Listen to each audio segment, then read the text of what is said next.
kita mengenal penyakit mulut dan kuku atau PMK. Penyakit viral yang sangat menular dan menyerang semua hewan berkuku belah atau genap, seperti sapi, kerbau, babi, kambing, dan domba.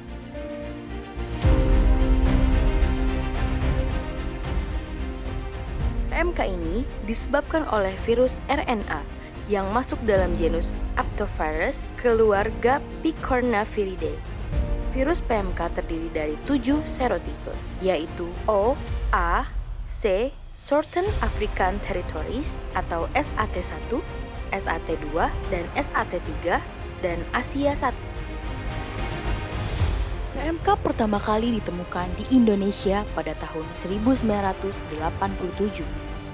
Penyakit ini masuk melalui importasi sapi perah dari Belanda dan beberapa kali mewabah. Kemudian, di tahun 1983, merupakan wabah PMK terakhir di Pulau Jawa dengan melakukan pemberantasan vaksinasi massal. Setelah itu, pada tahun 1986, melalui deklarasi secara nasional dan diterbitkannya Surat Keputusan Menteri Pertanian, Indonesia dinyatakan bebas PMK. Lalu, pada akhirnya, pada tahun 1990, Indonesia diakui bebas PMK oleh Badan Kesehatan Hewan Dunia atau OIE, tercantum dalam resolusi OIE nomor 11 tahun 1990.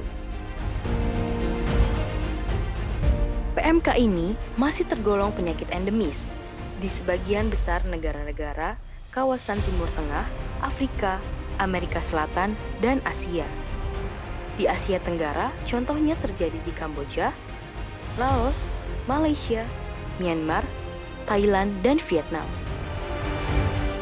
Inilah beberapa potensi jalur masuknya PMK yang dapat diketahui melalui pemasukan ilegal hewan rentan PMK, pemasukan ilegal produk hewan rentan PMK, sisa makanan dari transportasi internasional, produk hewan rentan PMK yang dibawa oleh turis, vomits dari negara tertular. Vomits adalah benda atau barang yang terkontaminasi agen penyakit seperti halnya virus PMK. Setelah lebih dari 30 tahun Indonesia dinyatakan bebas PMK, tiba-tiba PMK ditemukan kembali di 4 kabupaten Provinsi Jawa Timur dan 1 kabupaten di Provinsi Aceh. Pernyataan ini telah diterbitkan dalam Surat Keputusan Menteri Pertanian Republik Indonesia pada tanggal 9 Mei tahun 2022.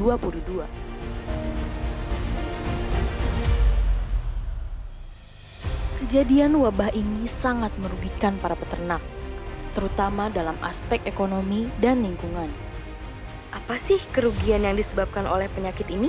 Di antaranya, penurunan produksi susu, kematian mendadak, keguguran, infertilitas, penurunan berat badan, hambatan perdagangan, hingga hambatan ekspor.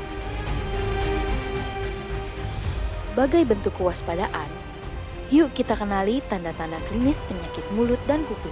Di antaranya, dapat kita temukan lepuh yang berisi cairan atau luka yang terdapat pada lidah, gusi, hidung, dan teracak atau kuku hewan yang terinfeksi.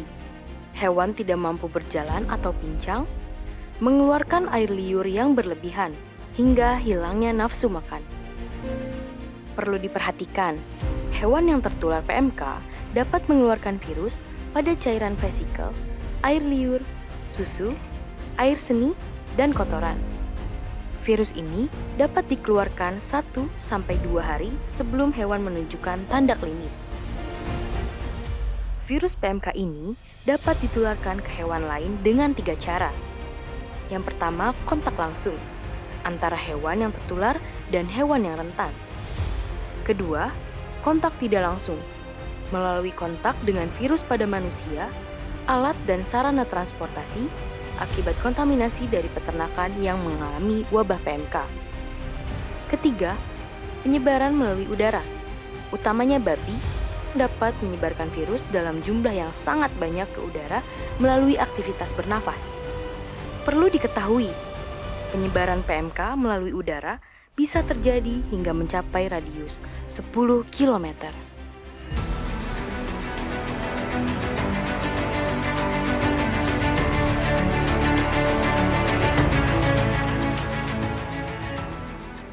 Ada 3 prinsip dasar yang harus dilakukan untuk mengendalikan dan menanggulangi virus PMK, yaitu 1. Mencegah kontak antar hewan peka dan virus PMK. 2. Mencegah infeksi sekunder oleh mikroba lain. 3. Meningkatkan resistensi atau kekebalan hewan peka. Untuk mengimplementasikan prinsip dasar tersebut, hal-hal yang harus dilakukan diantaranya: 1. Menghentikan penyebaran virus melalui tindakan karantina dan pengawasan atau pembatasan lalu lintas. 2. Menghilangkan sumber infeksi dengan pemusnahan terbatas hewan tertular dan yang terpapar. 3. Menghilangkan virus PMK dengan dekontaminasi kandang, peralatan, kendaraan, dan bahan lainnya yang dapat menularkan penyakit atau disposal bahan yang terkontaminasi. 4. Membentuk kekebalan pada hewan peka dengan vaksinasi. Langkah terakhir untuk menghentikan produksi virus PMK oleh hewan tertular, ada beberapa metode yang bisa kita lakukan. 1. Disposal atau pemusnahan barang-barang yang terkontaminasi. 2. Dekontaminasi, yaitu cuci atau semprot kandang, peralatan, kendaraan, dan bahan-bahan lainnya yang memungkinkan menularkan PMK dengan disinfektan atau deterjen.